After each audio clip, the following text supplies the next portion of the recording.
Ustavno sodišče je izreklo popolno nezaupnico vladi in predsednici vlade, tako da se mora predsednica vprašati, ali mora iti ponovo zaupnico v državni zbor, saj je zaupnico vezala prav na proračun.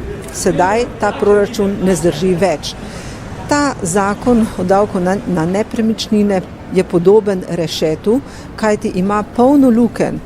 Vendar vsa opozarjanja opozicije, kot tudi različnih združenj, niso zalegla in vlada je rinila z glavo skozi zid. Sedaj se je pokazalo, da je ta zakon v veliki meri neustaven.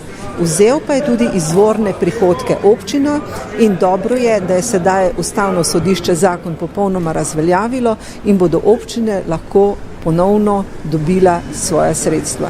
V Novi Sloveniji menimo, da je vlada ta zakon dala ljudem, da smo se z njim ukvarjali, veliko govorili, hkrati pa so v ozadju potekale veliko resnejše zgodbe, kot je veliko zadolževanje Slovenije in pa namenjanje denarja v privatne banke, da ne govorim o raznih prodajah in nakupih.